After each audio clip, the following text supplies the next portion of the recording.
Chapter 15. A New Arrangement. Beauty Smith wanted White Fang for himself and would stop at nothing to get him. He knew it would not be easy to get him away from his master. Even though Gray Beaver paid little attention to White Fang, he understood that the wolf was valuable. It was the strongest sled dog he had ever had. Therefore, Beauty needed a plan. Gray Beaver was almost finished with Fort Yukon and would soon start his long trip home. Beauty sneaked into the camp when he knew Gray Beaver was in town. Using a heavy axe, he chopped Gray Beaver's sled in two. He broke the runners and smashed the body. There was no way to leave Fort Yukon during the winter without a sled. His next step was to steal a new sled, an even better one, from the Hudson Bay Company. He approached Gray Beaver, offering to trade his new sled for White Fang. Gray Beaver thought carefully about it. It would be hard to let the wolf go, but he would need the sled to get home. He agreed to the trade. Beauty Smith tied a piece of leather around White Fang's neck and pulled him away. The wolf did not want to go. He tugged at the rope and dragged his feet, but his master told him to go with the new man, so he stopped fighting. White Fang was worried, though. The new man made him uncomfortable. Beauty was very quick to let White Fang know he was in charge.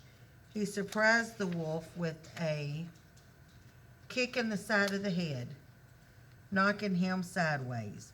White Fang did not have a moment to react before he was being thrown in a cage. Beauty locked the door and walked away.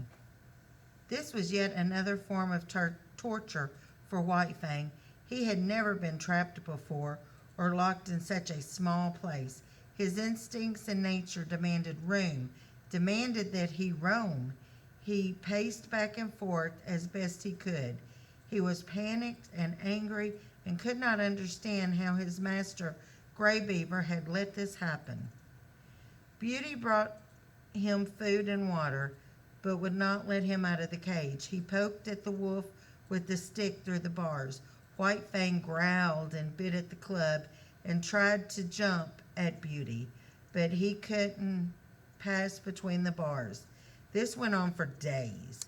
If he was let out, it was only so that Beauty could hit or kick him. Every day White Fang became angrier, more desperate to escape, and more dangerous. At last there was a chance. Beauty opened the cage door just a little too wide, and White Fang jumped through, knocking his cruel master down. The wolf did not stop for a moment. He ran over to Gray Beaver.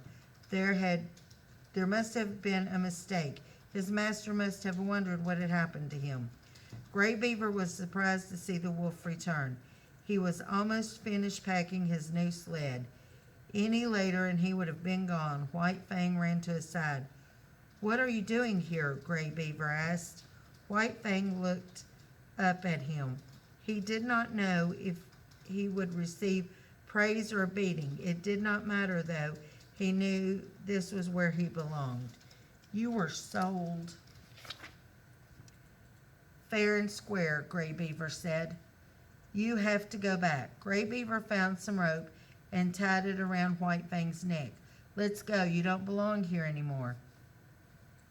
White Fang followed his master because that was what he did.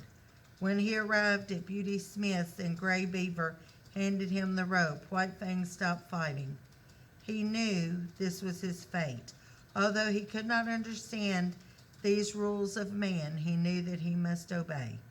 Beauty beat him savagely, so much so that White Fang was sick. He threw the wolf in the cage, locking it tight.